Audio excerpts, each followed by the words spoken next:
యేసుక్రీస్తు నామములో హృదయపూర్వకమైన వందనాలు తెలియజేస్తున్నాము. ఈరోజు బైబిల్ గ్రంథంలో ప్రాముఖ్యమైన మాట, కొరింథీయులకు రాసిన మొదటి పత్రిక 10వ అధ్యాయము 11వ వచనం. ఈ సంగతులు దృష్టాంతములుగా వారికి సంభవించి యుగాంతమందున్న మనకు బుద్ధి కలుగుటకై రాయబడెను. ప్రియులారా, బైబిల్ ఏం చెప్తుంది అంటే, ఈ సంగతులు యుగాంతమందున్న మనకు బుద్ధి కలుగుటకై రాయబడ్డాయి. బైబిల్ గ్రంథం ఎందుకు రాయబడింది, బైబిల్ ఎందుకు చదవాలి అనే విషయాలకి ఇదే సమాధానం అండి. ఎందుకు అంటే, యుగాంతంలో ఉన్న మనకి బుద్ధి కలుగుటకై ఈ వాక్యాలు రాయబడ్డాయి. దీన్ని చదవటం ద్వారా మన జీవితంలో దీన్ని పాటించడానికి అవసరమైనటువంటి గైడ్ లైన్ అనేది ఈ బుక్ ద్వారా, అంటే ఈ బైబిల్ ద్వారా మనకి కలుగుతుంది. ఒకసారి ఆలోచన చేయండి, దీపము లేకపోతే దారి తెలియదు. బైబిల్ చెప్తుంది కదా, చీకటిలో నడుచుచున్నవాడు తాను ఎక్కడికి పోవునో తానకే తెలియదు అని. అలాగే దేవుని వాక్యం గురించి భక్తుడైన దావీదు చెప్పాడు, నీ వాక్యము నా పాదములకు దీపము, నా త్రోవకు వెలుగై ఉన్నది అని. కాబట్టి దేవుని వాక్యము మనకు దీపం లాంటిది. ఇది వెలుగునిస్తుంది, మార్గాన్ని తెలియజేస్తుంది. అందుకే మనం బైబిల్ గ్రంథాన్ని చదవాలి. చాలా మంది ప్రార్థనకు వెళ్తుంటారు కానీ బైబిల్ గ్రంథంలో రాయబడిన విషయాలను తెలుసుకోరు. ఏదో అక్కడక్కడ చదువుతుంటారు, లేదా ఆదివారం మాత్రమే ఆరాధనలో, కూటాలలో ఏవో 4 మాటలు మాత్రమే వింటూ ఉంటారు. అవసరాలుగా ప్రార్థన చేసుకుంటూ ఉంటారు. ప్రియులారా, విశ్వాస జీవితంలో నువ్వు ఎదగాలి అని అంటే ప్రతి దినము దేవుని వాక్యాన్ని ఆర్డర్లో వరుస క్రమంగా చదవాలి. ఇలా బైబిల్ ఓపెన్ చేసి మధ్యలో ఎక్కడ పెడితే అక్కడ చదివినా కూడా బైబిల్ నీకు అర్థం కాదు. వరుస క్రమంలో బైబిల్ని ధ్యానించాలి. ఈ బైబిల్ మన కోసం రాయబడింది. ఎందుకని? యుగాంతమందున్న మనకి బుద్ధి కలుగుటకై ఇవి రాయబడ్డాయని బైబిల్ క్లియర్ గా చెబుతూ ఉంది. ఇలా ఈ బైబిల్ మన చేతిలో ఉంది అని అంటే, ఈ బైబిల్ గ్రంథం మన దగ్గరకు రావడానికి ఎంత కష్టం దాగుందో మీకు తెలుసా? బైబిల్ గ్రంథం గురించి ఆలోచన చేయండి. పాత నిబంధన గ్రంథంలో మొదటి 5 కాండాలు ధర్మశాస్త్రం అంటారు. ఇవన్నీ దేవుడు మోషే చేత రాయించాడు. ఆ తర్వాత ప్రవక్తలు, రాజులు, వారి యొక్క దినచర్య గ్రంథాలు, ఇవన్నీ కూడా గతంలో ఎక్కడో ఒక చోట ఉన్నాయి. అంటే ఒకప్పుడు ఈ చరిత్ర అంతా ఎలా ఉండేది అంటే ఓరల్ టెక్స్ట్ అన్నమాట. ఒకరి నుండి ఒకరికి తల్లిదండ్రులు పిల్లలకు చెప్పినట్లుగా దేవుడు ఇలా చేశాడు, దేవుడు ఇలా చేశాడని స్టార్టింగ్ లో అందరూ ఒకరికొకరు చెప్పుకునేవారు. ఆ తర్వాత ఇవి లిఖించడం మొదలు పెట్టారు, గ్రంథాలుగా రాయటం మొదలు పెట్టారు. తర్వాత కాలక్రమేణా కృత నిబంధన కాలంలో కూడా అంతే, ఇవన్నీ కూడా చిన్నగా రాసి వాటిని భద్రపరిచారు.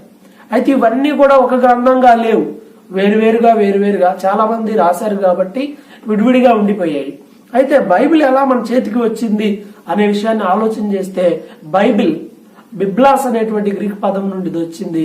బిబ్లాస్ అంటే గ్రంథము అని అర్థం. అంటే అనేక పుస్తకాలు కలిగినటువంటి ఒక గ్రంథం. బైబిల్ అంటే అనేక పుస్తకాలు కలిగినటువంటి ఒక గ్రంథము, పుస్తకాల సముదాయము అని అర్థం.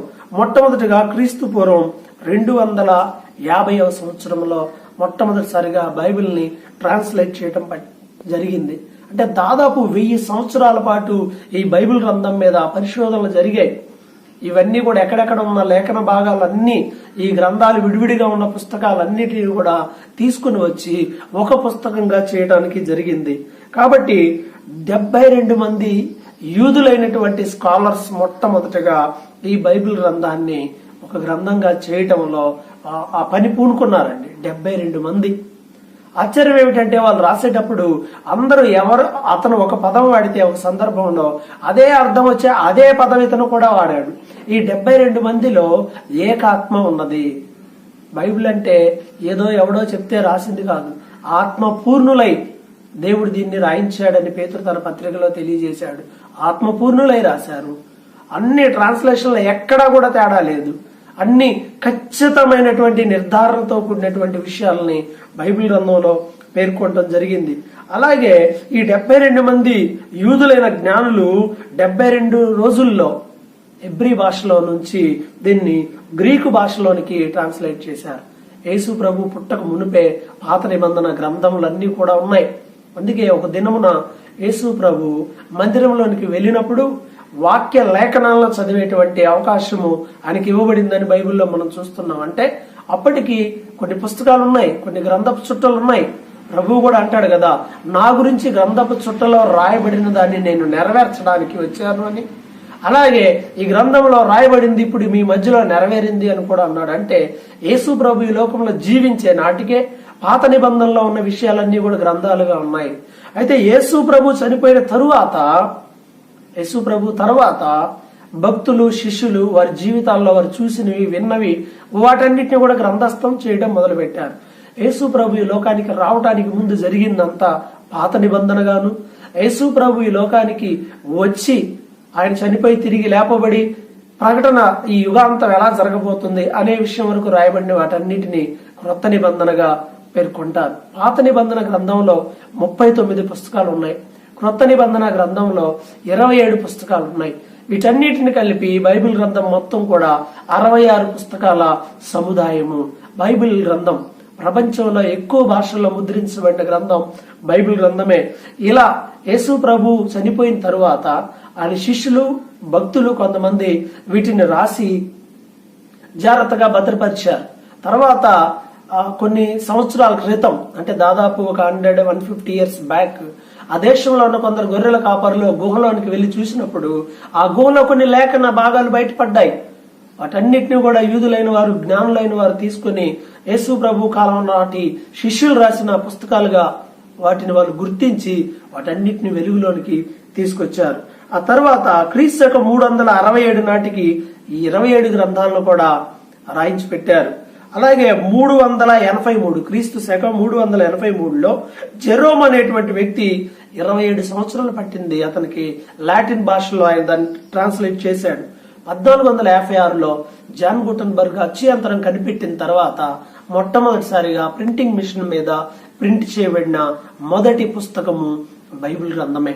ప్రపంచంలో ఇప్పటికీ ఎక్కువగా అమ్ముడవుతున్న గ్రంథం, ఇప్పటికీ ఎక్కువగా ప్రింట్ అవుతున్న గ్రంథం బైబిల్ గ్రంథం మాత్రమే. పిల్లారా, ఆ తర్వాత మార్టిన్ లూథర్, విలియం టెండెల్ ఇలాంటి వారందరూ కూడా వేరే వేరే భాషల్లోకి బైబిల్ ని ట్రాన్స్లేట్ చేశారు. భారతదేశంలోకి మిషనరీగా వచ్చిన విలియం కేరీ కూడా ఎన్నో భాషల్లోకి బైబిల్ ని అనువదించారు. ప్రియులారా, వీళ్ళందరూ చాలా కష్టపడ్డారు. బైబిల్లో ఈ అధ్యాయాలు, వచనాలు మనకు కనపడతా ఉంటాయి కదా.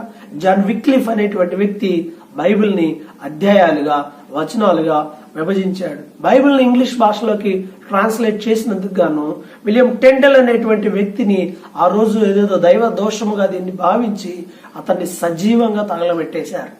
ఈ బైబిల్ గ్రంథం ఈ రోజు మన చేతిలో ఉంది అని అంటే, ఈ బైబిల్ గ్రంథం మన చేతిలోనికి రావడానికి ముందు ఎంతో మంది మిషనరీలు, ఎంతో మంది భక్తులు వారు తమ ప్రాణాలను సైతం లక్ష్య పెట్టకుండా విలువైన తమ సమయాన్ని కేటాయించి ఇవన్నీ మనకు అందించేటట్టు చేశారు. కాబట్టి ప్రియమైన దేవుని బిడ్డ, బైబిల్ గ్రంథం లేకపోతే బైబిల్ గ్రంథాన్ని ఈ రోజే కొనుక్కోండి, ఆర్డర్లో చదవండి. యుగాంతమందున్న మనకు బుద్ధి కలుగుటకై ఎన్నో సంగతులు ఈ పరిశుద్ధ గ్రంథంలో రాయబడ్డాయి.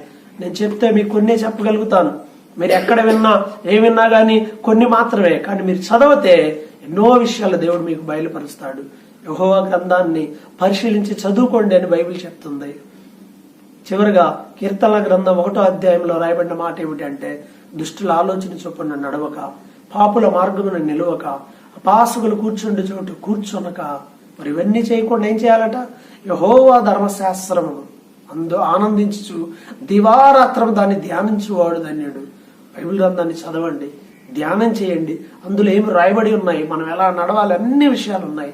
బైబిల్ గ్రంథాన్ని చదవండి, జీవితం ఆశీర్వాదకరంగా ఉంటుంది. యవన కాలంలో బైబిల్ గ్రంథాన్ని మోస్తే వృద్ధుడైనప్పుడు అది నిన్ను మోస్తుంది అని ఒక ఇంగ్లీష్ సామెత కూడా ఉంది. కాబట్టి ఈ దినమే బైబిల్ చదవండి. మరిన్ని విషయాలు దేవుడు మీతో మాట్లాడతాడు. దేవుడు మిమ్మల్ని ఆశీర్వదించును గాక. ఆమేన్.